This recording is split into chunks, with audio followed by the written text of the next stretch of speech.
Estamos dando sequência ao que o pastor Moacir falou conosco na semana passada. Não sei quantos aqui tiveram notícia de que o pastor Moacir desafiou a igreja a ler 50 vezes o livro de Daniel, não é isso? Então nós começamos aí aceitando o desafio, estudando Daniel. E como não podia deixar de ser, depois de algum tempo, aquela palavra começa a borbulhar dentro de nós. Então, vamos abrir então as Escrituras, você que trouxe, você que está aí com sua Bíblia de papel, que ainda persiste. Eu ainda não vi nenhum tablet, nenhum dispositivo que seja tão confortável, tão prático, tão bom de ler quanto a minha Bíblia de papel. Nem de marcar, nada disso. Mas eu sei que para andar por aí é mais fácil levar a Bíblia no dispositivo, no celular, às vezes no Kindle, certo? Lembrando aí, enquanto a gente procura, que esse personagem, Daniel, ele é fruto de um rapto. A cidade onde ele morava, Jerusalém, foi invadida por um exército estrangeiro. Eles colocaram a cidade abaixo, derrubaram tudo, derrubaram o templo, derrubaram as muralhas da cidade e levaram muita gente cativa, muita gente como escravo. Daniel fazia parte desse time. E ele foi parar no império poderoso da época, a Babilônia. O rei da época se chamava Nabucodonosor. Você consegue falar isso aí? Fala aí, Nabucodonosor. Tem que ser versado aí na língua dos babilônicos, né, para poder falar Nabucodonosor. E Daniel foi parar lá. Nós vamos ler então como foi essa chegada, como foi esse primeiro momento de Daniel. Vamos ler então as Escrituras. Eu vou ler o capítulo 1 inteiro. Se vocês me acompanharem, diz assim a Escritura. No ano 3º do reinado de Joaquim, rei de Judá, veio Nabucodonosor, rei da Babilônia, a Jerusalém e a sitiou. O Senhor lhe entregou nas mãos a Joaquim, rei de Judá, e alguns dos utensílios da casa de Deus.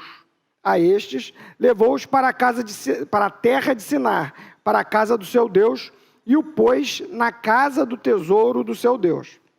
Disse o rei a Aspenaz, ou como diz aqui no Rio, Aspenaz, chefe dos seus eunucos, que trouxesse alguns dos filhos de Israel, tanto de linhagem real como dos nobres, jovens sem defeito nenhum, de boa aparência, instruídos em toda a sabedoria, doutos em ciência, versados no conhecimento e que fossem competentes para assistirem, para servirem no palácio do rei, e lhes ensinasse a cultura e a língua dos caldeus.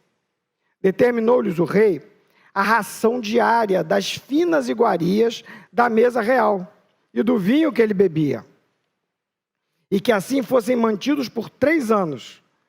Era quase uma faculdade, né? Ao cabo dos quais assistiriam diante do rei. Entre eles se achavam, dos filhos de Judá, Daniel, Ananias, Misael e Azarias. O chefe dos eunucos lhes pôs outros nomes, a saber, a Daniel, o de Beltesazar, a Ananias, o de Sadraque, a Misael, o de Mesaque, e a Azarias, o de Abidnego. Resolveu Daniel firmemente, esse aqui é o versículo-chave, hein? Resolveu Daniel firmemente não contaminar-se com as finas iguarias do rei, nem com o vinho que ele bebia. Então, pediu ao chefe dos eunucos que lhe permitisse não contaminar-se. Ora, Deus concedeu a Daniel misericórdia e compreensão da parte dos eunucos. Disse o chefe dos eunucos a Daniel: tenho medo do meu senhor, o rei, que determinou a vossa comida e a vossa bebida, porque, pois, veria ele o seu rosto mais abatido do que o dos outros jovens da vossa idade. Assim, poríeis em risco a minha cabeça diante do rei. Lá era assim, né? Desobedeceu, perdi a cabeça. Tolerância 0. Então disse Daniel ao cozinheiro-chefe, a quem o chefe dos eunucos havia encarregado de cuidar de Daniel, Ananias, Misael e Azarias: experimenta, peço-te, os teus servos por 10 dias, e que se nos deem legumes a comer e água a beber. Então se veja diante de ti a nossa aparência, e a dos jovens que comem das finas iguarias do rei, e segundo vires, age com os teus servos. Ele atendeu, os experimentou por 10 dias. No fim dos 10 dias, a sua aparência era melhor. Estavam eles mais robustos do que todos os jovens que comiam das finas iguarias do rei. Com isso, o cozinheiro-chefe tirou deles as finas iguarias e o vinho que deviam beber e dava-lhes legumes. Ora, a esses 4 jovens, Deus deu conhecimento e inteligência em toda a cultura e sabedoria, mas a Daniel deu inteligência de todas as visões e sonhos. Vencido o tempo determinado pelo rei para que os trouxessem, o chefe dos eunucos os trouxe à presença de Nabucodonosor. Então o rei falou com eles, e dentre todos não foram achados outros como Daniel, Ananias, Misael e Azarias. Por isso passaram a assistir, a servir diante do rei. Em toda matéria de sabedoria, de inteligência, sobre que o rei lhes fez perguntas, os achou 10 vezes mais doutores, né, do que todos os magos e encantadores que havia em seu reino. Daniel continuou até o 1º ano do rei Ciro. Daniel é um fenômeno, gente. Se você for ler, ele atravessou reinos com o seu serviço, com a sua posição, com a sua integridade. Mas logo que ele chega na Babilônia, começa a pressão em cima dele. Eu não sei quantos aqui sofrem pressão no lugar de trabalho, não sei quantos aqui sofrem pressão na faculdade, na escola, na academia. Mas Daniel chegou lá e começou a pressão. Daniel era, na sua terra, nobre, rei, mas na Babilônia ele era um escravo. E qual é o direito de escravo? Nenhum. Ficar quieto, parar de reclamar e fazer o que te mandam. Senão a gente te mata, te castiga. Esse era Daniel. Chegou lá assim. E, para melhorar, mudaram o nome dele. Que tal isso? O nome dele era Deus é meu juiz e passou a ser Beltesazar. O nome Daniel acaba com Deus, né? El. E Bel é o Deus dos babilônicos. Então, queriam que Daniel mudasse a sua identidade, que Daniel mudasse a sua essência, que Daniel deixasse de ser quem ele é. Então, mudaram o nome dele, mudaram a posição social dele, chamaram ele para fazer aquele vestibular lá, para servir junto ao rei, para fazer aquele treinamento, que eu acho que muita gente queria fazer aquele treinamento lá, de 3 anos. Mas aí chegou uma posição que Daniel falou, basta. Não, agora não dá. Porque eles tinham mandado Daniel comer da mesa da Babilônia, comer da mesa do Nabucodonosor, do vinho que o Nabucodonosor bebia. Eles pressionaram, havia uma ordem, gente, sobre o que o Daniel tinha que comer. Não era assim, vê aí e come o que você quiser, não. Coma o que está na mesa do rei, as finas iguarias do rei e o vinho real. Mas Daniel resolveu não fazer isso, não é verdade? Pensa comigo, você chega numa mesa excelente, enorme, e de repente tem um alimento que você não está querendo comer, que você não vai comer, né? Vamos dizer, o Isaac resolveu que ele não vai comer fritura. Não é isso? Não vou comer fritura. E ele chega naquela mesa linda e começa. Come isso, come aquilo. Nossa, que alimento agradável, que saboroso, que isso, que aquilo. Daqui a pouco a batatinha começa a pular. Aí, só uma batatinha. Come a batatinha. Quando vê, ele comeu de tudo que tinha na mesa. Quando a mesa era colocada diante de Daniel, havia toda sorte de alimentos. Só que os judeus não comem toda sorte de alimentos. Judeu não come crustáceo. É um tipo de alimento imundo, que contamina o judeu. Bom, crustáceo ele não podia comer, então ele não podia comer lagosta, não podia comer camarão, não podia comer siri e acredito que nem marisco. Mas na mesa tinha tudo, ok? Judeu não pode comer carne de porco, mas certamente tinha um lombinho lá na mesa do Nabucodonosor, ok?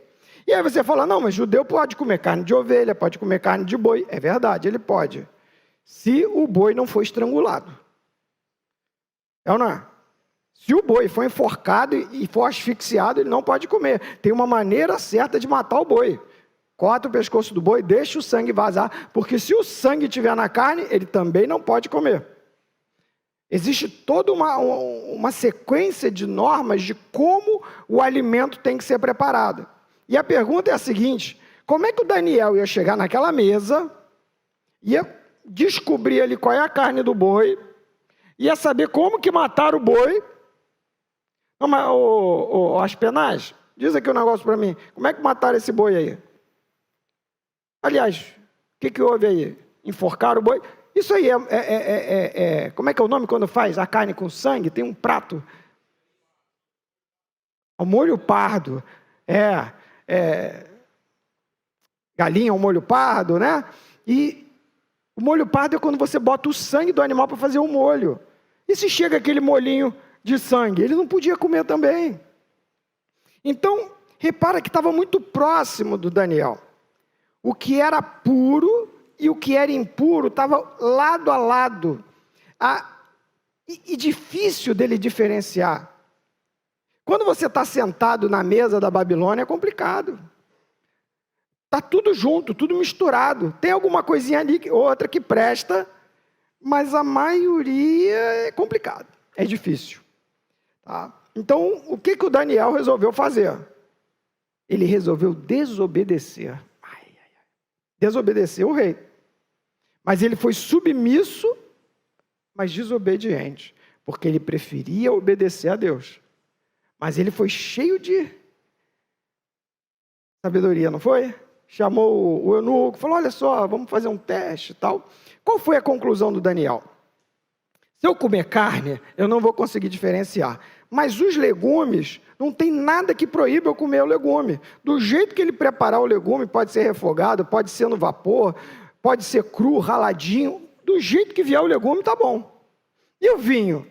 Rapaz, o vinho pode ser perigoso. Eu posso, sei lá, tomar gosto aí desse vinho, posso tomar demais. Mas a água eu acho que vai ficar top. Se tomar água, eu não pego. Então, o Daniel resolveu que a zona de segurança dele, para não se contaminar, era comer legumes. E assim ele fez.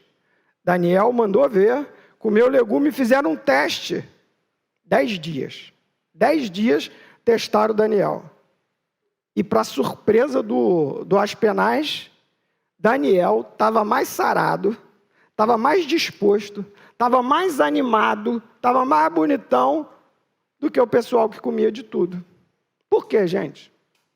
Porque as finas iguarias, lá no fundo, não fazem bem. Não faz bem. Eu lembro um dia, acho que foi semana passada, que a gente ficou aqui direto, não foi? Então, eu tomei café da manhã tarde, no almoço eu corri lá, comi um McDonald's, fina iguaria, né? Depois do McDonald's, antes de sair daqui, quando cheguei em casa, eu comi uma pizza. Pensa num cara que ficou mal depois. Nem tomei o vinho do Nabuco, mas só esse conjunto aí já me derrubou. Gente, essas comidas apimentadas, esse monte de guloseimas, esse festival de sabores, na maioria das vezes, não é salutar, não faz bem. E o Daniel, que resolveu fazer isso, ficou mais bonito. Não só ele ficou mais bonito, ficou mais disposto, ficou com a mente, né, com menos gordura lá circulando, ficou com a mente mais sharp, né, mais aguçada. Mas ele contou com o favor de Deus. Olha como vieram as duas coisas juntas. Uma orgânica, uma biológica e a outra espiritual, acompanhando ele, fomentando aquela inteligência, fomentando aquela sabedoria. E a Daniel, ele vai além, ele dá poder. E ali, gente, não tem mente que interpreta sonho. Ou o cara tem a revelação, o primeiro desafio dele foi brabo, né? O rei falou assim, não, faz o seguinte, me conta qual foi o sonho e me traz a interpretação. O cara pode ser muito inteligente, mas se Deus não falar para ele, ele não vai saber. Mas para o Daniel, ele deu tudo isso. Então, talvez a nossa primeira lição seja a seguinte: sempre que optamos pelo estilo de vida de Deus, nós contamos com o favor de Deus.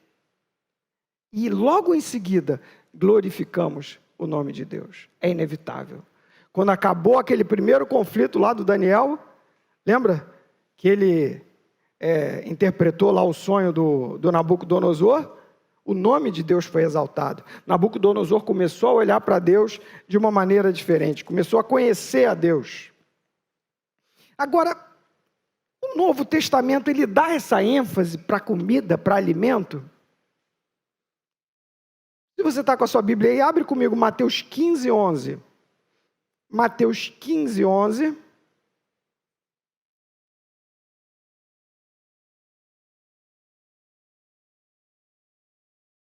Olha o que Jesus fala quando os fariseus criam uma celeuma lá, porque ele tinha comido com a mão sem lavar a mão.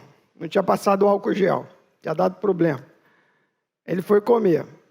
Olha o que Jesus fala. Mateus 15, 11. Não é o que entra pela boca que contamina o homem, mas o que sai da boca, isso sim contamina o homem. Ele está falando contágio espiritual, tá, gente?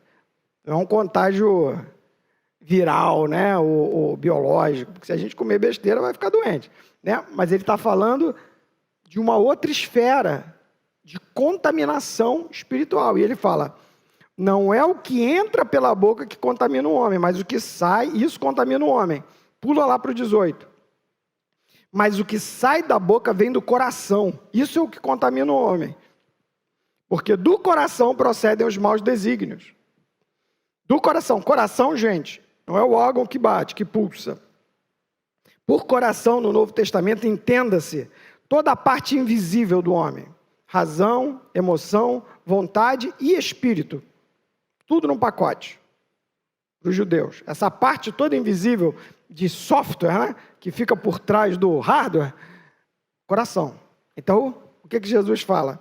Porque do coração, pode botar aqui, né, procedem os maus desígnios, os maus planos, homicídios, adultérios, prostituição, furtos, falso testemunho, blasfêmias. Não estou dando lista de filme da Netflix, não, estou só lendo aqui. Alguém pode ter achado, né, que eu estava dando ali uma lista, mas não é isso não.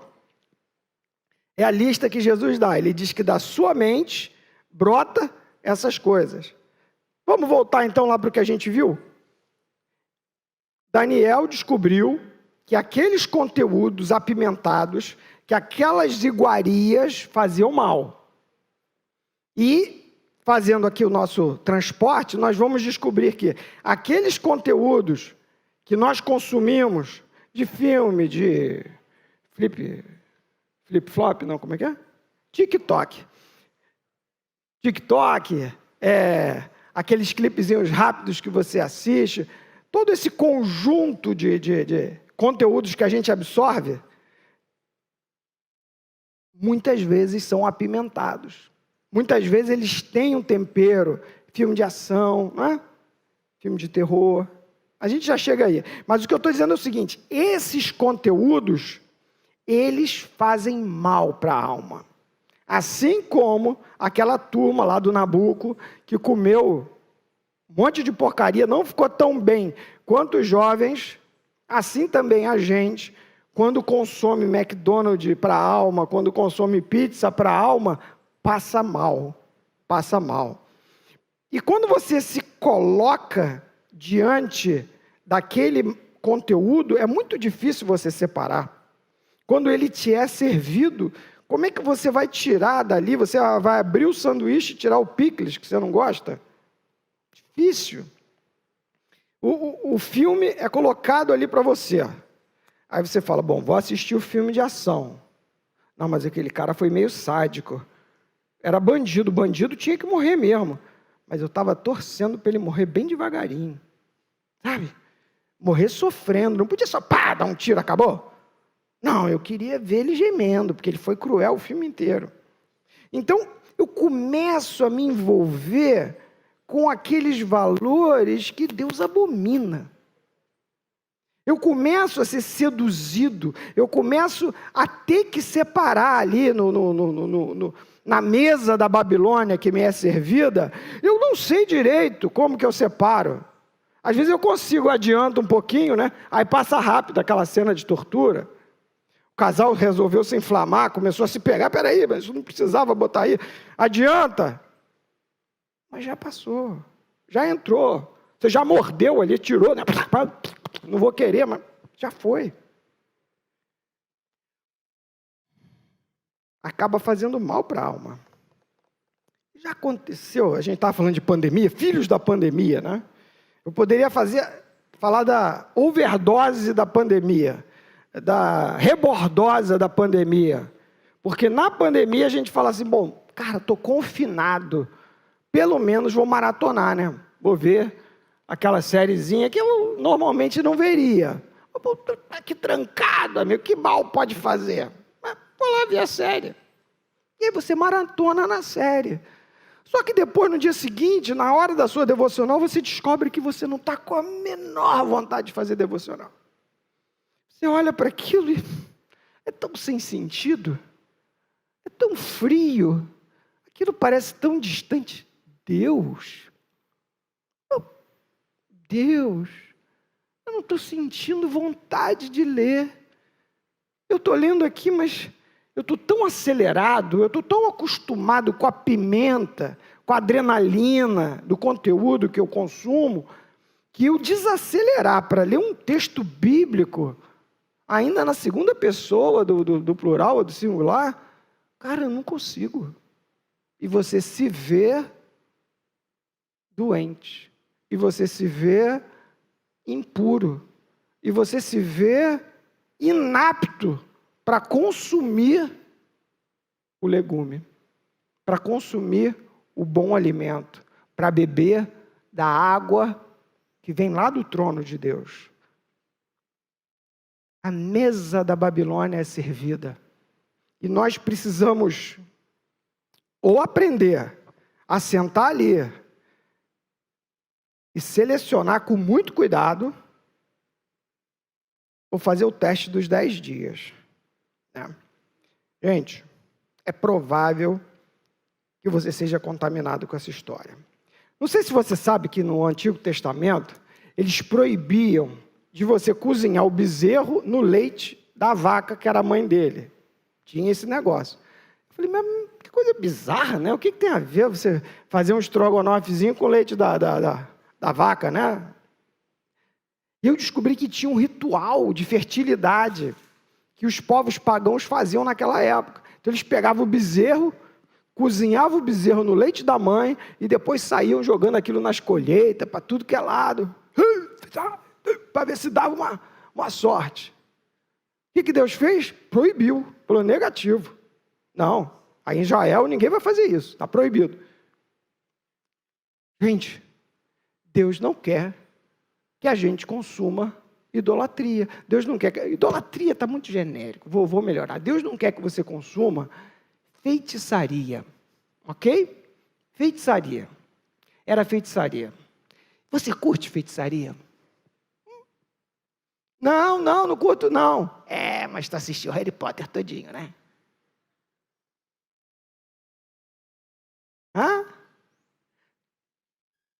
Deus proibiu que eles flertassem com o oculto. Deus proibiu que eles comessem dessa refeição. E nós vamos descobrir no cardápio da Netflix, da Amazon Prime, ou mesmo, agora tem o da Disney, né? Deus proíbe, mas você vai ler aqui, eu vou ler para você. Homicídios, tem? Tortura, você já viu ceninha de tortura? Pornografia. Não, Saulo, ninguém assiste pornografia. Mas às vezes rola uma ceninha rápida, 5 segundos. 5 segundos, acabou. Rolou ou não rolou? Será que tua mente pegou? Adultério. Sexo antes do casamento. Ah, Salomão, deixa de ser piadista. Ninguém liga para esse negócio de sexo antes do casamento. Os filmes acontecem, isso acontece normal.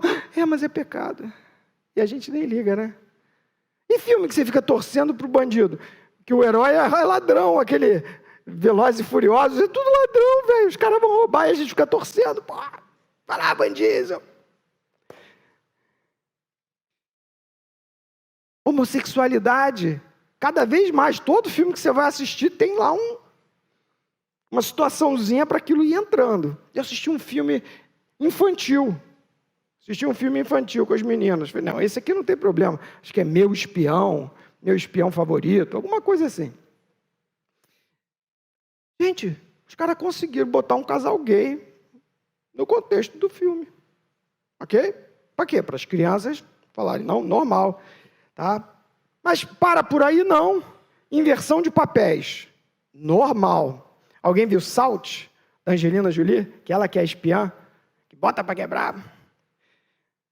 Qual que eu vi? Robin Hood. Eu vi há pouco tempo, assisti Robin Hood. O Robin Hood, cara, ele é absolutamente flat, né? Ele é shallow, ele é superficial. Ele é um cara que ele é um romanticão e ele é forte, assim, ele é atleta, mas ele não tem visão nenhuma. Quem tem visão é a mulher dele e o árabe. Ele que seria o cristão, zero à esquerda. Monta? Como é que eles vão trabalhando, invertendo os papéis? Soberba, você acha comum? Super comum, ele é o cara. Autossuficiência. Só do cara resolver tudo sozinho, já está errado. Rebeldia, desobediência, rejeição ao sagrado, desprezo aos pastores. Eu vi alguns filmes, eu vi um filme do Dan Brown. Cara, o vilão era o cristão, era vilão mesmo. E tinha um padre assassino. O killer do filme era o padre. E o bonzão era o Dan Brown, que era o cientista, cabeça. Ok? Autoridades corruptas, você vai assistir o filme, você não sabe quem é o mocinho, quem é o bandido. Tudo misturado, tudo cinza. Não tem certo e errado. Tudo misturado. Na mesa da Babilônia. E aí, gente, como é que está aí a mesa da Babilônia? Estamos consumindo a mesa da Babilônia. Você sabia que você é o que você come? Dizem os nutricionistas, não é isso? Você é o que você come. E de repente você fala, cara, será que é por isso que eu estou com tanta dificuldade de orar e de adorar junto na hora do culto? Será que é por isso que quando todo mundo começa a louvar a Deus, aquilo para mim parece tão surreal? O que esses caras estão cantando? Aquele ali está chorando. Por que é tão distante? Porque talvez as suas células da alma estejam tomadas das finas iguarias e do vinho da Babilônia. Olha o que fala o Salmo 1. Não, 1 nada. 101, 3. Salmo 101, 3. Salmo 101, 3. A gente fica repetindo enquanto procura, entendeu? Para ganhar tempo. Salmo 101, 3. Diz assim, ó. Não porei coisa injusta diante dos meus olhos. Pode ser TV, Teninho? Parece, né? Parece que ele estava aqui, né? Não porei coisa injusta diante dos meus olhos. Aborreço o proceder dos que se desviam. Nada disso se me pegará. Primeiro, sou eu que escolho o que eu vou assistir. Então, qual é a decisão que se espera? Não porei coisa injusta diante dos meus olhos. Segundo, aborreço o proceder dos que se desviam. Então, eu tenho que achar ruim aquilo. Eu tenho que aborrecer aquilo. Eu tenho que sentir o que Deus sente. Então, eu vejo lá uma cena de tortura, de sadismo, ou mesmo que seja do mocinho, ou de adultério, ou do que for, eu tenho que sentir o que Deus sente. Eu tenho que olhar aquilo e ter profundo desgosto. Tem que ver um filme de terror e ficar meu Deus, isso é o diabo. Não vou assistir filme de terror. Por quê? Porque, meu Deus, abomina isso. Como que eu vou ter parte com esse filme? Como que eu vou colocar isso diante dos meus olhos? Como que eu vou consumir o que vai entrar na minha cabeça? Nunca mais sai. Sabia que a tua mente é um disco rígido que você não pode apagar? Computador você pode apagar, você pode até formatar o HD inteiro, mas da sua mente você não apaga. Aquilo que você assiste nunca mais sai da sua cabeça. Aquela cena horrível da bruxa pulando, fazendo magia negra, vai ficar lá na tua cabeça, para sempre. E ele ainda fala, nada disso se me pegará. Por quê?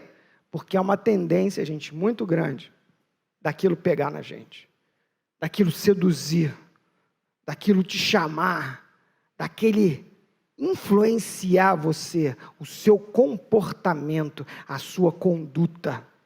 E aí você descobre que na hora do vamos ver, muitos cristãos, ao invés de fazerem aquilo que está na Escritura, eles fazem o quê? O que o discipulador deles falou. Quem é o discipulador deles? A Netflix. Eles fazem o que eles aprenderam. Nas séries. Quantas horas você passou vendo série essa semana? As 30 horas. 30 horas. O que você acha? Como você acha que você vai reagir diante das crises da vida? Como diz a Escritura, que você gastou 10 minutos, ou como diz a série, que você gastou 30 horas? Quando o sujeito te provocar, você vai dar outra face ou você vai dar um socão nele? Nada disso se me pegará. Provérbios 22, 24, fala assim, ó. Não te associes com o iracundo, com o homem irado. Não seja parceiro, chapa, nem andes com o homem colérico, para que não aprendas as suas veredas, não aprenda o jeito que ele vive, e assim enlaces a sua alma. Caramba, mas eu gosto tanto do James Bond, eu acho tão legal ele, cara. Mas ele é terrível, né? Aquele cara não vale nada. Por que eu admiro tanto ele? Provérbios 3,31 diz assim: não tenhas inveja do homem violento, nem sigas nenhum dos seus caminhos, porque o Senhor abomina o perverso, mas aos retos trata com intimidade. E só mais um provérbio 16, 29. Provérbios 16, 29, diz assim, ó. O homem violento alicia o seu companheiro e guia-o por um caminho que não é bom. Agora, olha só. Quem fecha os olhos imagina o mal. Quando morde os lábios, o executa. Então, aquilo que você ficou trabalhando na sua cabeça, em algum momento, você vai fazer exatamente aquilo. Por quê? Porque você foi discipulado pela mesa da Babilônia. E aí a gente lembra sobre tudo que se deve guardar, guarda o teu coração, porque dele procedem as fontes da vida. Querido, lembra lá do Daniel? Daniel se guardou. Daniel resolveu dar uma isolada na área. Falou, não, vamos fazer o seguinte, deixa eu dar uma radicalizada aqui. Deixa eu fazer uma desintoxicação. Faz um teste aí comigo, 10 dias. Vamos isolar aqui. Só legume e água. E o que ele descobriu depois desse período? Ele se encontrou com Deus. Deus se manifestou. Deus abençoou. E que na medida em que você vai lendo o livro de Daniel, os nomes e os títulos de Deus vão sendo enriquecidos na vida de Daniel. Até já no capítulo 6, ou 7, se eu não me engano, ele fala o Deus Altíssimo, o meu Deus. Meu Deus. Começa dizendo Deus do céu, Deus do alto, o grande Deus, o maior de todos, o Deus dos meus pais. Mas no 6, ele fala o meu Deus. E Daniel, ele tem um final que não tem como ler aquilo ali sem ficar impressionado. Daniel 12, tem um anjo que fala com ele assim: muitos dos que dormem no pó, capítulo 12, verso 2, se você está acompanhando aí comigo.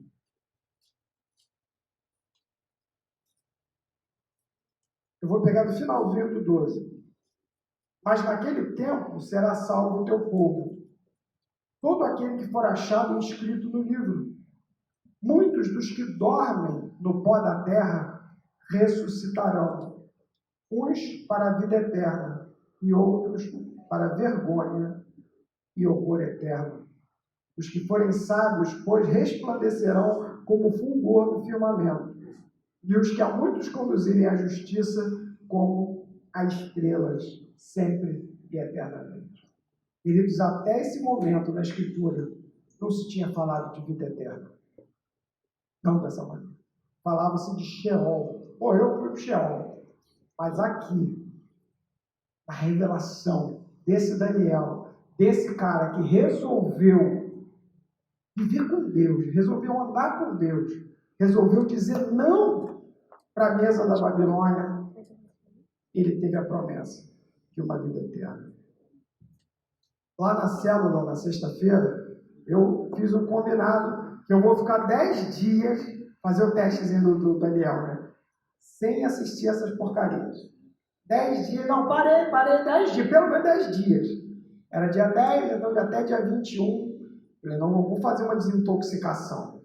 Vou tirar esse mundo de porcaria que eu comi da mesa da Babilônia e vou ver se eu consigo comer. Sabe qual mesa? A mesa do Salmo 23. Preparas-me uma mesa perante mim, na presença dos meus adversários. Unges minha cabeça com óleo e o meu cálice transborda.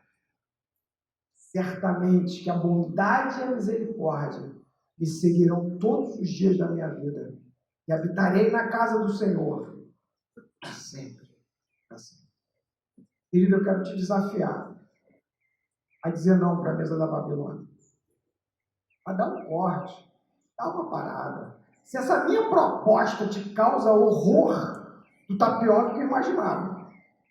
Se, ao propor, não, vamos combinar o seguinte, 10 diazinhos, sem ver novela, sem ver série, sem ver filme. Ó, o que pode? Se vocês quiserem, né? Pô, vale ver aquele Corajosos, Quarto de Guerra, esses podem. Tá? Esses teus filmes, gente, que tu acaba de ver, tu tá cheio de Deus. Esses podem. Mas o resto, e eu falo o resto com nojo mesmo, o resto, vamos dar uma segurada, vamos dar uma parada, vamos dar uma desintoxicada. Eu não sei se Daniel passou os 3 anos de treinamento dele comendo legume e bebendo água, mas eu sei que aqueles 10 dias foram fundamentais para a formação da identidade e do caráter de Daniel, para ele saber quem ele era, porque logo depois ele foi desafiado por aquele rei que mudou o nome dele, que capturou ele, que recebia ele na casa dele a adorar a estátua dele. Ele tinha que adorar aquela estátua. Ele não, os garotos, não, os 3, Sadraque, Mesaque e Abednego. Aquele momento, aquele estabelecimento de fronteiras, aquela decisão, aquela santificação foi fundamental para dar a eles força de dizer: não vou adorar a estátua que você levantou. Não vou. Porque no final das contas, o que a Babilônia quer é que você adore o Deus desse século. Mas essa decisão a gente já fez há muito tempo. Eu vivo para o Senhor e vou adorar Ele. Vamos orar? Senhor, enquanto vemos a vida de Daniel, pensamos, puxa, que homem fantástico, Senhor, como ele marcou a geração dele, como ele teve um ministério longo, Senhor, ao longo dos reinados que foram aparecendo, como esse homem era relevante, como ele era íntegro, Senhor, como ele te conhecia, como o Senhor mandou revelações para ele que até hoje ainda não aconteceram, Senhor. Como Jesus citou ele depois, quando estava falando de escatologias, porque foi a tua graça. Obrigado, Senhor, porque tu nos alcançaste. E somos teus filhos, sacerdócio real, nação santa, povo de propriedade exclusiva de Deus. Mas a gente quer viver de acordo, Senhor. Perdoa, Senhor, porque eu pelo menos, me enchi de porcaria, de cena, de um monte de coisa, e aí fica mais difícil. Ajuda a gente, Senhor, a controlar aquilo que colocamos na alma. Na verdade, Senhor, coloca em nós uma paixão pela Tua palavra, pelos louvores, pelos irmãos, pelas reuniões, Senhor, que sejamos os primeiros a chegar na reunião, os últimos a sair, Senhor. Sejamos apaixonados pelo Evangelho, Senhor, apaixonados pela Escritura, Senhor, sejamos os primeiros a assistir os filmes que exaltam o Teu nome, Senhor. Glorifica o Teu nome na vida desse povo, da nossa vida, Senhor, que vem o Teu reino. No nome de Jesus, amém, amém, amém.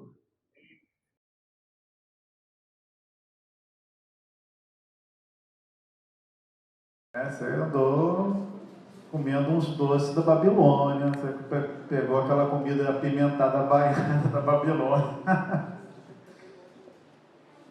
E o seu coração agora pode estar um pouco pesado, culpado, e falar, puxa, realmente eu estou me sentindo mal, aquilo que o Salomão falou é verdade, eu estou com o meu coração triste, pesado, e nem sei por que direito, mas eu andei comendo muita besteira.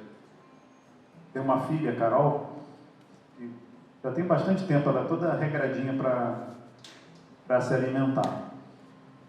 Se ela sai da dieta dela, tipo, tomar um copo de leite, ou comer uma comida fora do jeito dela, ela fica desesperada atrás de uma laranja. Preciso de uma laranja, para tentar desintoxicar. Ou então, de manhã cedo, tomar água com limão. Cadê minha água com limão? Preciso de água com limão. Minha barriga está por causa de sujeira.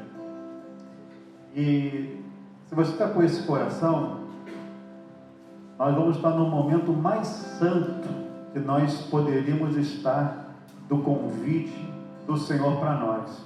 É de nos alimentar do Cordeiro de Deus. E Paulo dá uma assustada na gente, fala assim, liga aí quando você for fazer isso, tá? Dá um certo temor. Eu quero falar para vocês que esse momento, apesar de toda a seriedade que nós vamos entrar diante disso, diante da mesa do Cordeiro, é um momento de profundo regozijo e alegria.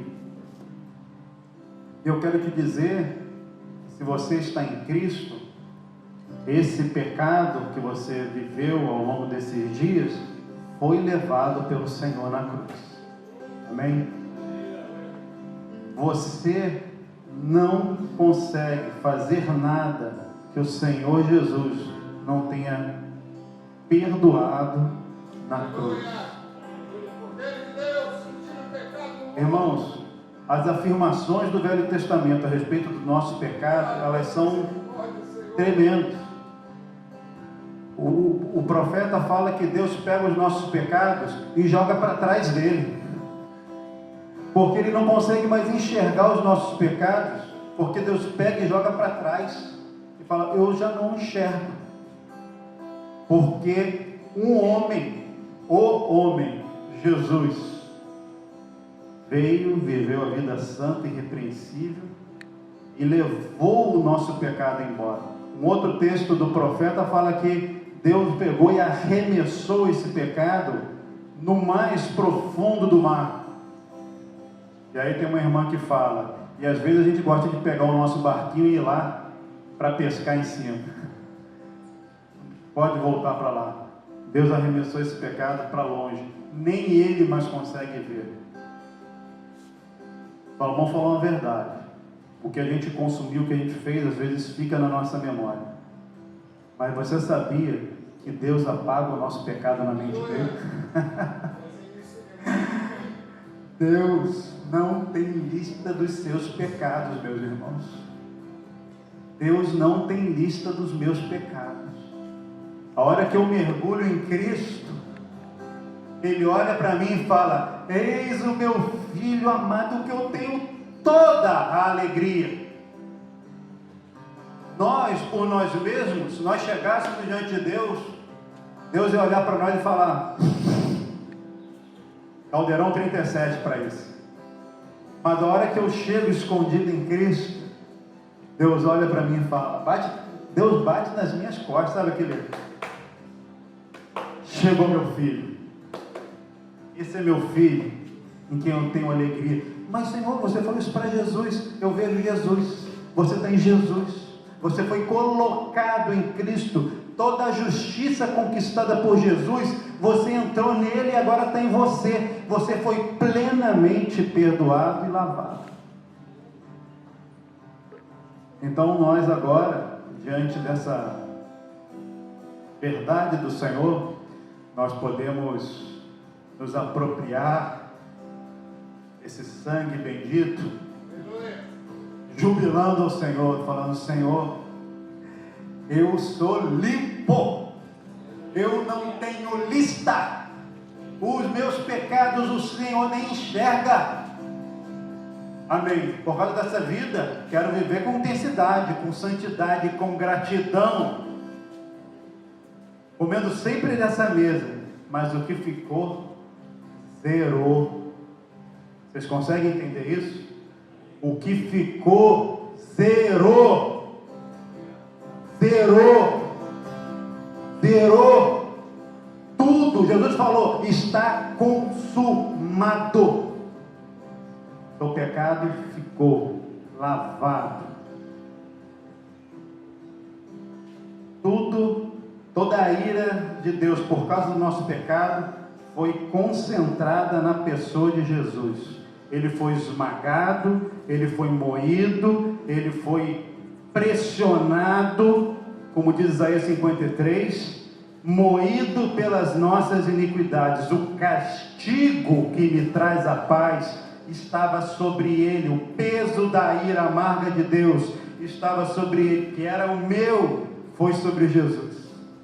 E agora nós podemos nos achegar, e eu quero te convidar aqui a se achegar e se inundar da graça, do amor, da vida de Deus na pessoa de Jesus, se alimentando dessa doce e preciosa comunhão. Confesse ao Senhor o seu pecado. Confesse, Ele já conhece a sua vida. Você vai falar: Senhor, Tu sabes, eu estou aqui com esse peso, eu quero colocar agora diante do Senhor, porque eu sei que o Senhor em Cristo tirou ele para longe de mim. Agora eu estou leve, livre diante do Senhor, e assim eu me achego aqui nessa Tua mesa, para me encher dessa vida, mais uma vez, para purificar, para me encher, para vivificar na minha mente a Tua obra consumada na cruz.